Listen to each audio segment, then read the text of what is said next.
उचलू शकतो का? स्वतःला असं उचला गेलं तरी पॉसिबल नाहीये. इथं पोलीस सिस्टीम तयार केलेली आहे. आणि बघा इथं किती राऊंड दिलेले आहेत? 2 राऊंड. म्हणजे तिथं जर वरती जर रशी काउंट केली तर 5 वेळा आहे, बरोबर. आता जर समजा माझं वेट जर 100 kg असेल, नाहीये 100 kg असेल, तर प्रत्येक रशीवरती किती kg वेट पडेल?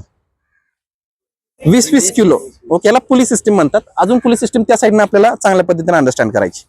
तर तुम्ही बघा की जहाजावरती मोठमोठ्या तोफा चढवल्या जायच्या पूर्वी. एक माणूस त्या तोफेला उचलू शकतो का? नाही. पण तरी ते मी म्हणू शकतो की एकेका माणसाने उचलून ठेवलेले आहेत. कशा? तर ते पोलीस सिस्टीम तयार करायची.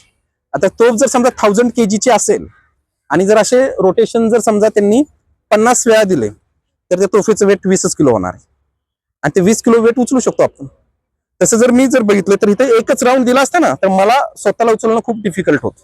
इथं 5 राऊंड दिल्यामुळे माझं वेट 5 टाइम्स लेस झालेलं आहे, की जेवढा 5 टाइम्स लेस फोर्स मला ह्या रशीवरती वापरायचा आणि तेवढा 5 टाइम्स लेस फोर्स वापरला की मी वरती चाललोय. मी किती वरती जाईल? फक्त जिथपर्यंत त्या पुली एकमेकांना भेटत नाहीत तिथपर्यंत. नंतर आपल्याला ते हळूहळू खाली सोडायचंय. फक्त 20 न्यूटनचाच आपण इथं फोर्स अप्लाय करतोय. ठीक आहे. तर तुम्ही स्वतःला उचलून बघा. पोलीस सिस्टम आपल्या लाईफ मधल्या बऱ्याच डिफिकल्टीज आहेत ना ते सिम्प्लिफाय करतात. तुमचा 4था चॅप्टर होता आय थिंक फिजिक्सचा. Police system. अरे ज्याला करायचं जायचं त्याला जा. बघ तुझे मित्र किती चांगले आहेत. सायन्स साठी तू पुढे गेला पाहिजे असं वाटतं. तू नाही ओढायचं, त्याला सोडायचं.